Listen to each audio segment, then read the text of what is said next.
नमस्कार सभी बच्चों को फिर से एक बार स्वागत करता हूँ आपके अपना यूट्यूब चैनल डियर लर्नर्स पर। और मैं ऐसा सोचता हूँ कि आप सब अपने घर में बहुत ही अच्छे होंगे और मैं भी बहुत ही स्वस्थ हूँ। और जैसा कि आप बोर्ड पर लिखा हुआ देख भी रहे होंगे कि आज जो क्लास होने वाली है वो संस्कृत की क्लास होने वाली है। और पिछली क्लास में मैंने आपको कुछ चीज़ें संस्कृत बताई थी और आप लोगों ने बहुत ही ज़्यादा उसको पसंद किया, तो उसी के मद्देनज़र रखते हुए हम आज की क्लास करने वाले हैं।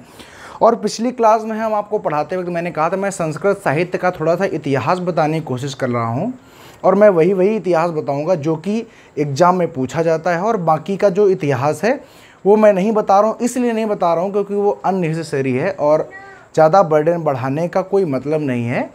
तो इसलिए सिर्फ इतिहास वही पढ़ा जाए जो अपने काम का होता है, तो ऐसे ही लर्निंग में ज़्यादा सरलता होती है और ज़्यादा ही अच्छाई होती है। इसलिए जो मैंने पिछली बार आपको पढ़ाया, मैं महाभारत की चर्चा कर रहा था और महाभारत में मैंने आपको बताया था कि इसमें कितने पर्व होते हैं। मैंने कहा था जो महाभारत है उसको हम कई सारे पर्वों में बांटकर पढ़ते हैं। तो मैंने आपको आदि पर्व, कुछ पर्व बताए थे जिसमें मैंने आपको वेदत्रयी की, मैंने आपको बृहत्त्रयी की चर्चा की थी कि बृहत्त्रयी में जो त्रयी मतलब तीन और बृहत् माने बड़े, यानी जो बृहत्त्रयी है उसमें 3 ग्रंथ आते हैं। मैंने कहा था उसमें आता है किरातार्जुनीयम, नैषधीय चरितम और एक मैंने आपको और बताया था जो था शिशुपाल वधम। 3 चीज़ों की चर्चा की थी। और अभी महाभारत ख़त्म नहीं हुआ है, अभी महाभारत के बारे में थोड़ा सा हमको और पढ़ना है, महाभारत में क्या पूछा जाता है। तो बात अब आ गई थी, मैंने कहा था कई सारे पर्व होते हैं लेकिन समस्त पर्वों को पढ़ना तो है नहीं, तो पढ़ना किसको है। तो आप देखिए तो एक पर्व और प्यारे बच्चे आता है जो 6वां पर्व है जिसका नाम होता है भीष्म पर्व। क्या नाम होता है? तो आप सभी कहेंगे कि उस पर्व का नाम होता है प्यारे बच्चे भीष्म पर्व। ठीक है, देखो उसका नाम होता है भीष्म पर्व। अब ये जो भीष्म पर्व मैंने आपको बताया था कि जो महाभारत महाग्रंथ है उसमें बहुत सारे, क्योंकि मैंने आपको बताया था कि इसमें 1 लाख श्लोक होते हैं और 1 लाख श्लोक होने के चक्कर में इसको सतसहस्त्रीय संहिता कहा जाता है। यानी सत माने 100, सहस्त्री माने 1000, तो अगर 100 गुणते 1000 करेंगे तो 1 लाख आएगा। अब चूंकि इसमें 1 लाख श्लोक हैं, तो अगर भैया 1 लाख श्लोक आपको लिखने हैं तो अब मतलब इसका मतलब है कई सारे ग्रंथों को आपको कंपाइल करना पड़ेगा, आपको एक जगह रखना पड़ेगा और जब आप एक जगह रख देंगे तभी एक बड़े ग्रंथ का निर्माण हो सकता है। तो जो 6वां पर्व है यहाँ पर एक सबसे बढ़िया ग्रंथ, 6वें पर्व में एक सबसे बढ़िया ग्रंथ का संकलन किया गया है जिसका नाम है श्रीमद् भागवत गीता। आपने इसके बारे में पढ़ा, जो आप भागवत सुनते हैं गाँव में, श्रीमद् भगवद गीता। तो श्रीमद् भगवद गीता का अगर आपसे क्वेश्चन पूछा जाता है कि श्रीमद् भगवद गीता संस्कृत के या संस्कृत में महाभारत के किस पर्व से संबंधित है, तो याद रखिएगा ये किससे संबंधित, तो आप कहेंगे ये संबंधित है भीष्म पर्व से। किससे? भीष्म पर्व से संबंधित, ये बात आप याद रखेंगे। अगर हम श्रीमद् भागवत की, हालांकि इसके बाद जो ग्रंथ की चर्चा करने वाले हैं वो श्रीमद् भगवद गीता है, अगर इसकी बात करें तो प्यारे बच्चे इसमें 700 श्लोक होते हैं। जो पूछा जाता श्रीमद् भगवद गीता में श्लोक कितने, आप कहेंगे 700। और आपसे पूछा जाए कि इसमें रस कौन सा होता है, तो आप कहेंगे शांत रस का प्रयोग किया गया है। अब शांत रस किस पर बेस पर होगा? अगर मैं आपसे एक बात कहूँ कि देखिए बात ऐसी है कि जो श्रीमद् भगवद गीता है इसमें आप जानते हैं कि जो श्री कृष्ण थे उन्होंने अर्जुन को उपदेश दिए थे। अब मुझे एक बात बताइए भैया, अगर आप किसी को धर्म की बात बताएंगे, आप किसी को ऐसी बात बताएंगे जिससे उसके मन में कुछ हमें मोटिवेशन टाइप जगाना है, तो सीधी बात हम शांत रस का प्रयोग करेंगे। इसलिए जो हमारा श्रीमद् भगवद गीता है इसमें शांत रस का प्रयोग किया गया है। तो रस पूछा जाता है और उसके बाद में आपसे पूछा जाएगा कि बताइए इसमें अध्याय कितने होते हैं, तो आप कहेंगे प्यारे बच्चे इसमें 18 क्या हैं, अध्याय हैं। कितने हैं? 18 अध्याय हैं। तो याद रखिएगा कि जो इसका भीष्म पर्व है जो कि हमारा 6वां पर्व है, इसमें श्रीमद् भगवद गीता की चर्चा की गई है। तो बस क्वेश्चन यहाँ से आया, कई बार पूछा गया किस पर्व में, महाभारत के किस पर्व में श्रीमद् भगवद गीता की। अब देखो जो श्रीमद् भगवद गीता है इसके जो रचयिता हैं वो क्या हैं, तो आप कहेंगे इसके रचयिता हमको पता ही नहीं है। अच्छा, वेद व्यास जी जो हैं वो रचयिता है महाभारत के। और मैंने पहले भी आपको बताया था कि वेद व्यास जी ने रचना नहीं की, बल्कि ये संकलन करता है। संकलन करने का मतलब क्या होता है कि कई सारे अच्छे अच्छे ग्रंथों की बातों को उठा करके एक बड़ा सा ग्रंथ बना दिया, जिसमें हमारे युद्ध की बातें हैं, धर्म की बातें हैं, नीति की बातें हैं, न्याय की बातें हैं, योग की बातें हैं, आदि चीज़ों को जब एक जगह कंपाइल किया गया तो भैया ये चीज़ें बन के तैयार हुई हैं। तो वो जो कृष्ण द्वैपायन यानी जो वेद व्यास जी थे वो भगवत गीता के रचयिता नहीं, क्योंकि भगवत गीता जो रचना है वो अज्ञात है, इसीलिए संसार का सबसे ज़्यादा पढ़ा जाने वाला ग्रंथ भी भगवत गीता ही है। ठीक है। और इसके बाद में एक सबसे जो इंपॉर्टेंट बात आपको याद रखनी कि महाभारत का जो अंतिम पर्व है वो क्या है, याद रखिएगा। तो हमें यहाँ पर याद रखना है कि भैया महाभारत का अंतिम पर्व कौन सा, तो आप कहेंगे अंतिम पर्व। अंतिम पर्व जो है उसका नाम है, क्या नाम है, तो आप कहेंगे उसका नाम है स्वर्गारोहण। अब देखिए यहाँ पर स्वर्गारोहण जो है आप सब जानते हैं कि जब अंत हो जाता है महाभारत का, आखिरी में युद्ध अर्जुन समस्त भाइयों सहित एक कुत्ते के साथ में ये स्वर्ग की ओर चले जाते हैं, यानी स्वर्ग की ओर आरूढ़ हो जाते हैं और इनको मोक्ष की प्राप्ति हो जाती है। तो जो महाभारत है उसका अंत स्वर्गारोहण से माना जाता है। तो बार बार पूछा जाता है बताइए महाभारत का अंतिम पर्व किससे संबंधित है, तो आप कहेंगे स्वर्गारोहण से संबंधित है। बताइए यहाँ तक बात समझ आई सबको? अगर बात समझ आई है तो इसका आप स्क्रीनशॉट करिए। फिर मैं आपको ये बताता हूँ कि जो महाभारत है इसको किन किन नामों से और जाना जाता है। जल्दी इसके स्क्रीनशॉट कर लेंगे, कर लिया? देखो, और दूसरी बात है कि जब मैं पढ़ा रहा हूँ मैं बार बार ये चीज़ें आपसे नहीं कहूँगा कि आप इसको लाइक शेयर सब्सक्राइब करते रहिए, क्योंकि ये आपका कर्तव्य है, तो इसको आप करते रहेंगे। ठीक है। देखो, तो अब सबसे बड़ी जो बात है वो इसके नाम पर चलता है। हम लोग पढ़ के आ रहे हैं तो आप कहेंगे हम पढ़ रहे हैं महाभारत। महाभारत के जो अन्य नाम हैं वो कौन कौन से हैं? अब हम क्या पढ़ा रहे हैं तो आप कहेंगे आप चर्चा कर रहे हैं इसके अन्य नामों पर। अन्य नामों पर हम इसकी चर्चा करें। अन्य नाम कौन कौन से हैं? तो याद रखिएगा प्यारे बच्चे कि जो महाभारत है इसमें अचानक से हमारे पूरे 1 लाख श्लोक नहीं आ गए हैं। सबसे पहले महाभारत को कहा जाता था जय संहिता। क्या कहा जाता था? जय संहिता, सबसे जो पहला नाम है। तो आप कहोगे फिर सर जी ये भी बता दीजिए कि अगर पहला नाम जय संहिता है तो जय संहिता में श्लोकों की संख्या कितनी थी? तो याद रखिएगा सबसे पहले महाभारत जब रचना शुरुआत हुई तो इसमें 8800 श्लोक थे, जब इसको जय संहिता कहा जाता था। ठीक बात। उसके बाद में जय संहिता के बाद में इसका नाम पड़ा, क्या पड़ा? आप कहेंगे भारत संहिता पड़ा। उसके बाद में इसका नाम पड़ा प्यारे बच्चे भारत संहिता। तो आप कहेंगे बताओ सर जी जब भारत संहिता नाम पड़ा तब इसमें श्लोकों की संख्या कितनी थी? तो मैं आपसे कहूँगा उसके बाद में इसमें श्लोकों की संख्या हो गई 24,000।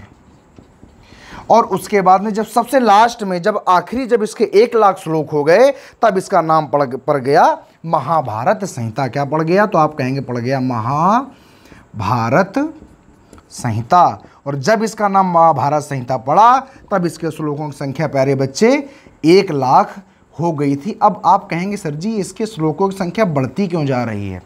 देखिए हुआ क्या है कि मान लीजिए कोई एक किताब है, पहले तो मान लीजिए, लेकिन यही कहानी है इसके पीछे कि जब जो महाभारत संहिता जब जय संहिता थी तो इसके 8800 श्लोक इसमें लिखे गए। अब होता क्या है कि कोई अगर एक किताब है अगर वो धर्म नीति आदि को अगर रिप्रेजेंट करती है तो हमारे कई सारे साधु संतों ने इन श्लोकों के ऊपर पूछे क्वेश्चन, और जब उन क्वेश्चन को और जब भाई क्वेश्चन पूछे गए तो किसी न किसी ने उनका उत्तर दिया, और जब वेद व्यास जी ने उत्तर दिया तो वही प्रश्न और उत्तर मिल करके 24,000 हो गए। फिर आप एक जगह जानते हैं नैमिसारण्य, जो कि लखनऊ के आसपास है, जिसको नैमिसार मिस्री के नाम से भी जाना जाता है क्योंकि हमारा मिस्री बड़ी फेमस है। नैमिसारण्य में कहते हैं कि सूत जी महाराज ने, किसने? तो आप कहेंगे सूत जी महाराज ने 88,000 ऋषियों को बिठा करके वहां पर इसी की चर्चा की थी, और उन्हीं 88,000 ऋषियों ने सूत जी महाराज से जब प्रश्न किया और उन प्रश्नों का जब सूत जी महाराज ने उत्तर दिया तो इसके श्लोकों की संख्या हो गई 1 लाख। यानी प्रश्न उत्तर आदि के फॉर्म में ही आपको महाभारत को पढ़ने के लिए मिलेगा, तभी तो महाभारत जो है वो बड़ी इंटरेस्टिंग हो जाती है। जैसे आप जानते हैं भगवत गीता है, भगवत गीता का भी पाठ किया जाता है, तो उसमें भी अर्जुन जो है वो श्री कृष्ण ने प्रश्न पूछता है कि धर्म क्या है, मोक्ष क्या है, अर्थ क्या है, हमें युद्ध क्यों करना है, नीति क्या है। और जब वो क्वेश्चन करता है तो बड़ी सीधी सी बात है भैया, श्री कृष्ण को आंसर देना पड़ेगा। और जब श्री कृष्ण आंसर देते हैं तो उन्हीं क्वेश्चन आंसर को जब संकलित किया जाता है तो इनकी श्लोकों की संख्या लाजमी सी बात है बढ़ने शुरू हो जाती है। ठीक बात। तो इसलिए इसका आदि आदि आदि नाम पड़ा। याद रखिएगा, आपसे पूछेगा कि जय संहिता किसको कहते हैं, आप कहेंगे महाभारत को। भारत संहिता किसको कहते हैं, आप कहेंगे महाभारत को। और महाभारत संहिता तो इसका नाम है ही। बताओ कोई दिक्कत यहाँ तक?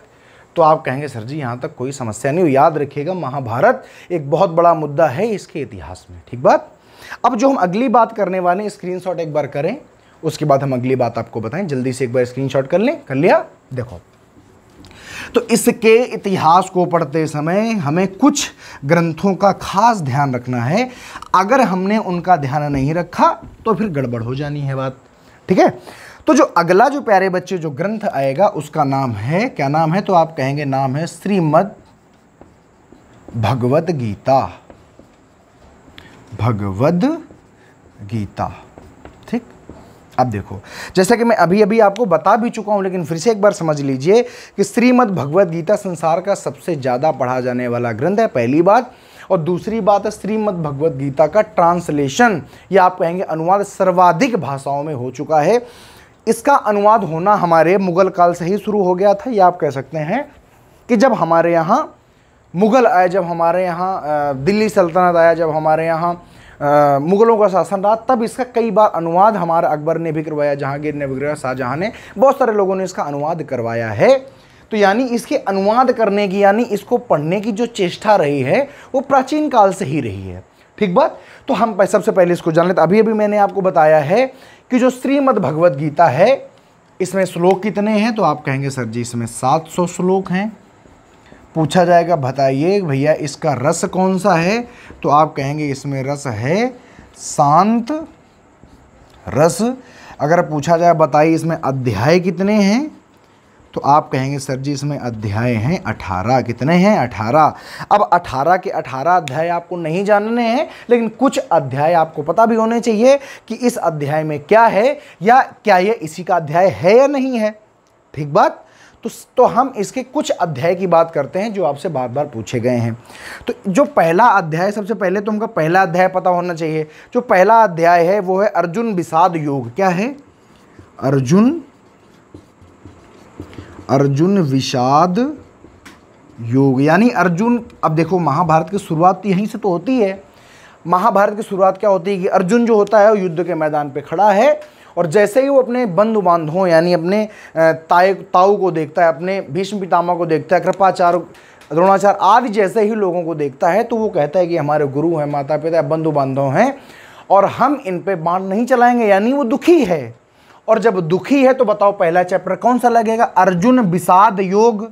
यानी अर्जुन जो दुखी है उसी का संकलन किया गया है। तो पहले चैप्टर का नाम या पहले अध्याय का नाम है अर्जुन विषाद योग। और इसमें बताया गया कि अर्जुन दुखी क्यों है, उसके दुख का कारण क्या है। अब सीधी बात, अगर कोई व्यक्ति दुखी है तो भैया उसके दुख का निवारण करने के लिए जो दूसरा जो भाग आया है, या आप कहते हैं जो दूसरा अध्याय आया है, वो है सांख्य योग। क्या है? आप कहेंगे सांख्य योग। यानी यहाँ से भगवान कृष्ण ने अपना ज्ञान बांटना शुरू किया, ज्ञान देना शुरू किया। तो तीसरा कौन सा है? तो तीसरा उन्होंने बताया कि कर्म प्रधान। तीसरे में यहाँ पर उन्होंने सांख्य योग मतलब कुछ नीति की, कुछ आध्यात्मिक बातें बताई। लेकिन चूंकि अर्जुन दुखी है, कोई व्यक्ति दुखी हो, आप उसको बात बताएं कि उद्धव जोग जोग हम नहीं, तो वो उसको गुस्सा आएगी। तो यहाँ पर फिर जब तीसरे में बताते हैं, अर्जुन कर्म योग कहते हैं कि हे पार्थ, अगर आप युद्ध के मैदान में हैं तो आपको कर्म करना पड़ेगा, और अगर आप कर्म नहीं करेंगे तो सब नाश हो जाएगा। तो कर्म योग यानी कर्म की शिक्षा देते हैं कि कर्मण्येवाधिकार से आप सबको, हर एक व्यक्ति को, अगर कोई भी भारत में रहता है उसको जरूर पता होता है कि कर्म करो, फल की इच्छा ना करो। वही बात यहाँ पर बताई गई है, कर्मण्योधिकारस्ते माँ फलेषु कदाचनम। तो याद रखिएगा भैया, वो यहीं से आया है। दूसरी बात है, अगर कर्म करो तो कर्म कैसा करो, तो भगवान ने कहा है भैया कर्म करने के लिए आपको ज्ञान होना चाहिए, मतलब आपकी बुद्धि भी होनी चाहिए कि कर्म करना है तो कैसा करना है। तो चौथा अध्याय है ज्ञान कर्म संन्यास योग। यानी जब कर्म करो तो भैया सन्यासी की तरह कर्म करो कि अगर एक बार कर्म करना शुरू कर दिया तो कर्म तब तक नहीं बंद करना है जब तक कि वो बात पूरी ना हो जाए या वो ज्ञान पूरा ना हो जाए। फिर छठवां सातवां जो पांचवां छठवां इतना ज़्यादा इंपॉर्टेंट नहीं है। आप कहेंगे सर जी इंपॉर्टेंट क्या है, तो मैं कहूँगा सातवां, जिसको कहते हैं ज्ञान विज्ञान योग। तो याद रखिएगा जो सातवां आपका सर्ग आता है, पूछा गया है कि ज्ञान विज्ञान योग है ये किस पुस्तक का अध्याय है, तो याद रखिएगा ये अपने भगवत गीता का है। तो अगला आता है ज्ञान विज्ञान योग। आपको अगला पूछा जाएगा भैया ज्ञान विज्ञान योग। उसके बाद में जब अच्छा जो ज्ञान विज्ञान योग है इसमें अध्यात्म की बातें बताते हैं, इसमें बताते हैं कि सत्य क्या है असत्य क्या है, समझ गए कि नहीं। फिर अगर बात करें हम 10वें की, तो सबसे पहले इतना पहले एक बार स्क्रीनशॉट करें, फिर हम आगे की बात करते हैं। 10वां 11वां 12वां 15वां और 18वां, जल्दी से आप एक बार स्क्रीनशॉट करें। इसका कर लिया आप लोगों ने? देखो आगे देखिए, तो हमने यहाँ पर 7 तक बताया। और याद रखिएगा जो जो अभी तक पेपर में पूछा गया है वो समस्त बातें मैं आपको यहाँ पर बताते हुए चल रहा हूँ, और जो फालतू की जो थोड़ी सी बातें हैं, जो अलग सी बातें हैं, वो थोड़ी सी मैं बताने की कम कोशिश कर रहा हूँ। तो ये बात आप याद रखिएगा। अच्छा जो उसके बाद में 7वें के बाद में 10वां आपको याद होना चाहिए। 10वां जो है वो है प्यारे बच्चे विभूति योग। क्या है? विभूति योग। और उसके बाद में 10वें के बाद में एक और आपको याद रखना होता है जो है 11वां, जिसका नाम है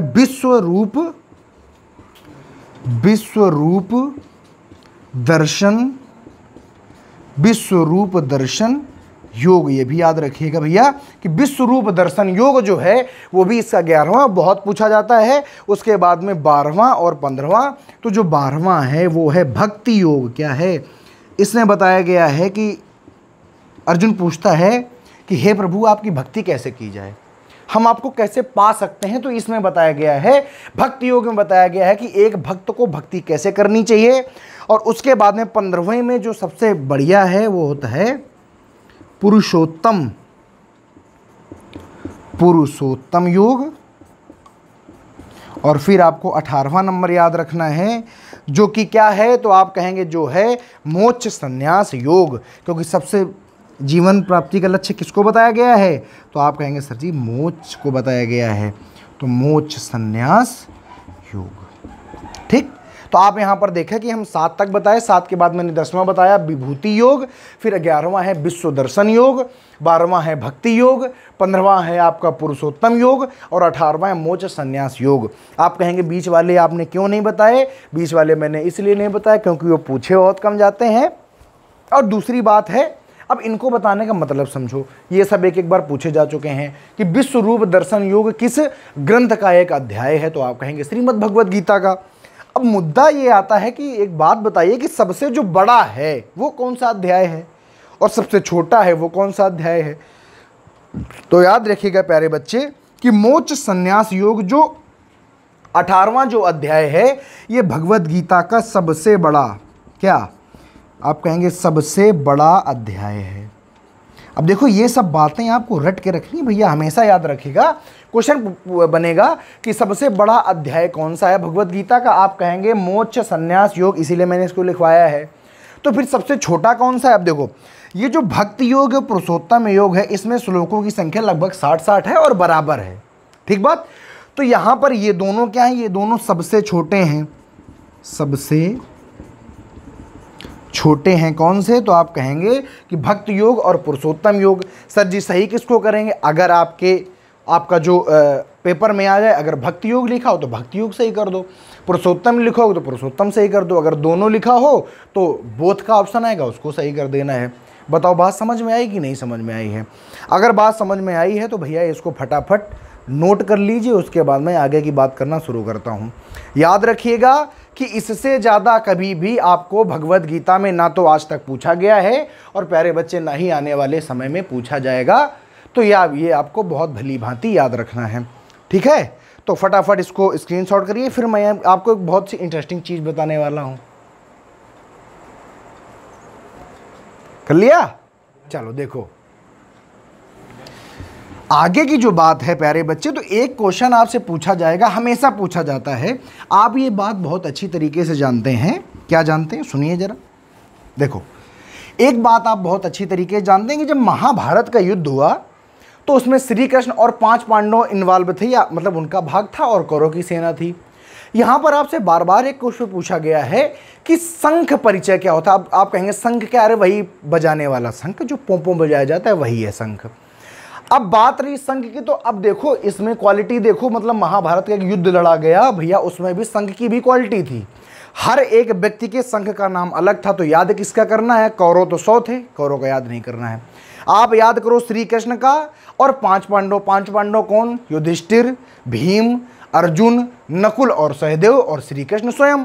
तो अगर आपने इनका शंख परिचय याद किया और यकीन मानिए जब जब कभी संस्कृत का पेपर आया है तो एक ना एक शंख हमेशा आपसे पूछ लिया। अब आप भी कहेंगे बड़ी अजीब सी बात है। ये कतई अजीब नहीं, इसीलिए मैं कह रहा हूँ मैं फिल्टर लगा के पढ़ा रहा हूँ। फिल्टर का मतलब वही पढ़ा रहा हूँ जो पूछा गया है। तो अब यहाँ पर आप हेडिंग डाल लीजिए शंख परिचय। शंख मतलब बजाने वाला शंख, वही जो समुद्र में मिलता है, सीपी शंख, ठीक है। तो आप लिखिए शंख परिचय, यानी आप यहाँ पर इससे परिचित होने वाले हैं। अब सबसे पहले लाइन से लिखा जाए कि शंख किससे किसके पास थे। तो सबसे पहले आप कहेंगे एक शंख था श्री कृष्ण के पास। किसके पास? श्री कृष्ण। दूसरा था युधिष्ठिर। किसके पास? युधिष्ठिर के पास। और 5 पांडवों के नाम आप क्रम से लिखते जाइए। फिर था हमारे दूसरे नंबर पर आते थे भीम। भीम से छोटे कौन थे? अर्जुन। अर्जुन के बाद में यहाँ पर लिख लेते हैं नकुल। नकुल के बाद में आप लिख देंगे सहदेव। अब आपको इनके शंखों के नाम याद करने हैं कि भैया शंख कौन कौन से थे इनके, इन्होंने जो शंख बजाया वो कौन सा था और इनका शंख कौन सा था, ठीक है। तो आप ये बात बहुत ही ध्यानपूर्वक जरा पढ़ लीजिए एक बार। अच्छा, जो हमारे श्री कृष्ण भगवान थे इनके शंख का नाम था पंचजन्य। का नाम था एक मिनट पेन बदल लेते हैं। इनके उसका नाम था पांचजन्य। क्या नाम था? अब कहीं कहीं पंचजन्य लिखा होता है, इसके ऊपर बिंदी होती है, वो भी याद रखिएगा। जो बात करेंगे युधिष्ठिर के, तो युधिष्ठिर के उसका नाम था अनंत विजय। क्या नाम था? अनंत विजय। इनके शंख का नाम था अनंत विजय। अगर भीम की बात करें, इनके शंख का नाम था पौंड्य। क्या नाम था? तो आप कहेंगे नाम था अड़ा और डा में हलन, पौंड्य, ठीक है। क्या नाम था? आप कहेंगे नाम था सर जी पौंड्य। अगले अगर बात करें अर्जुन के, तो इनके शंख का नाम था देवदत्त। ऐसा आपको लगेगा जैसा ये व्यक्ति के नाम है, लेकिन नहीं, ये शंख के नाम है। नाम था देव और दत्त।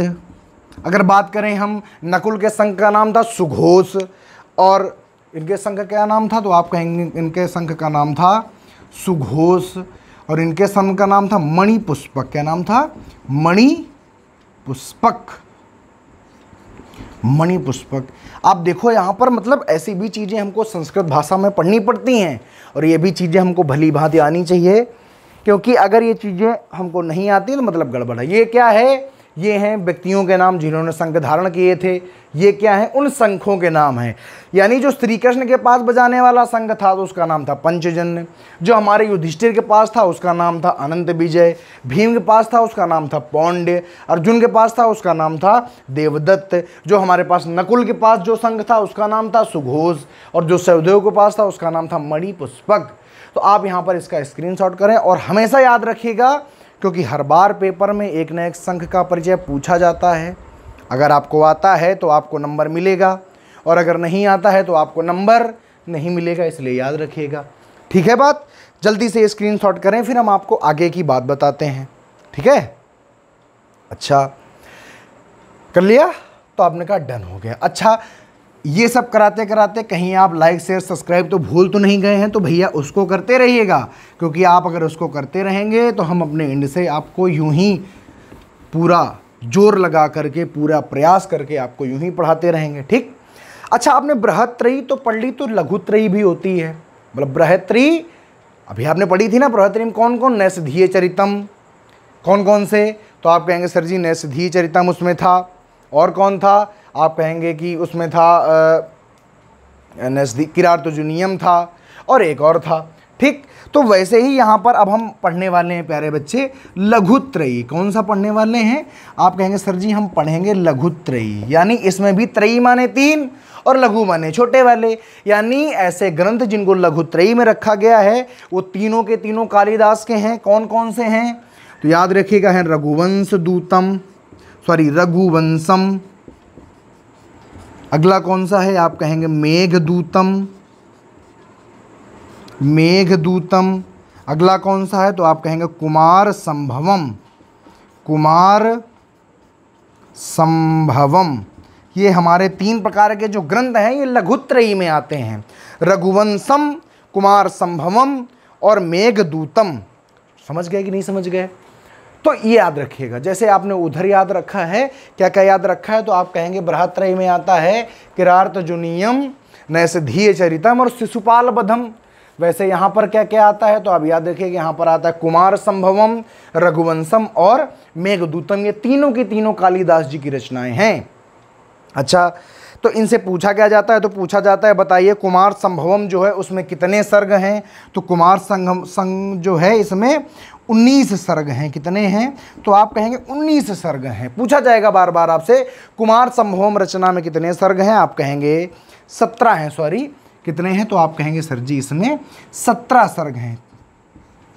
कितने हैं 17 सर्ग हैं। तो फिर 19 सर्ग किसमें हैं तो आप कहेंगे सर जी रघुवंशम, इसमें कितने हैं आप कहेंगे 19 सर्ग हैं। तो आपसे पूछ रहा है कि बताओ फिर मेघदूतम में कितने हैं तो आप कहेंगे मेघदूतम है ये एक खंड काव्य है। क्या है ये? एक खंड काव्य है। और इसमें कितने खंड हैं तो आप कहेंगे इसमें 2 खंडों में ये बटा हुआ है।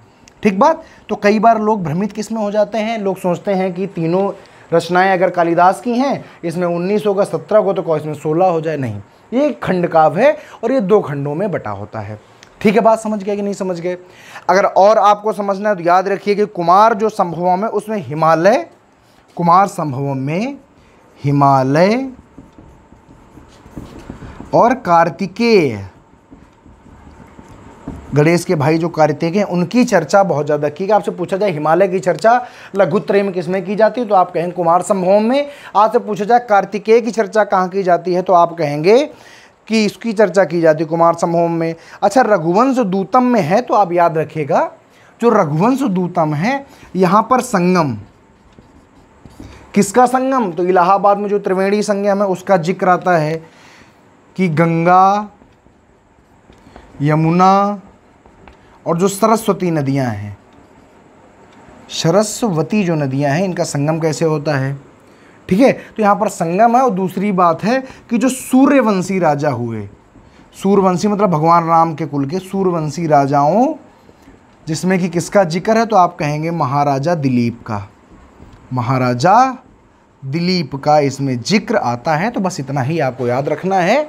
उसके बाद में यहाँ पर आपकी बात जो लघुत्रयी है वहाँ पर पूरी हो जाती है। बताइए बात मेरी समझ में आएगी आपको नहीं आई है? मैंने यहाँ पर आपको जो भी चीज़ें बताई उनको बहुत ही आपको अच्छी तरीके से याद रखना है। और हमेशा याद रखें कि जो भी मैं आपको यहाँ पर चीज़ें बता रहा हूँ, मैंने क्या बताया तो मैंने कहा रघुवंशम में 19 सर्ग, मैंने कहा मेघदूतम एक खंड काव्य है जिसमें 2 खंड होते हैं। मैंने आपको बताया कि जो कुमार संभवम है उसमें 17 सर्ग होते हैं। और हिमालय तथा कार्तिकेय की जो चर्चा है प्यारे बच्चे वो की गई है कुमार संभवम में। जो हमारा संगम है, संगम किसका? गंगा यमुना सरस्वती का, इलाहाबाद का जो संगम है त्रिवेणी संगम, उसकी चर्चा रघुवंशम में की गई है। और सूर्यवंशी राजाओं में राजा दिलीप की जो चर्चा है वो हमारे रघुवंशम में की जाती है। ठीक है बात। और ये जो मेघदूतम है भैया इसमें यक्ष यक्षिणी किसकी याद रखिएगा, आपको याद रखना है तो यक्ष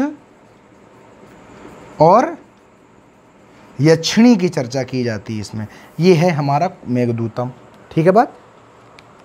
तो आज की जो संस्कृत की चर्चा है यहाँ पर मैं समाप्त करूँगा, अपनी वाणी को यहीं पर मैं विराम देना चाहूँगा। क्योंकि यहाँ अगर आपने बहुत ज़्यादा एक साथ में पढ़ा तो आपको अपच होगा या आपको याद करने में दिक्कत होगी।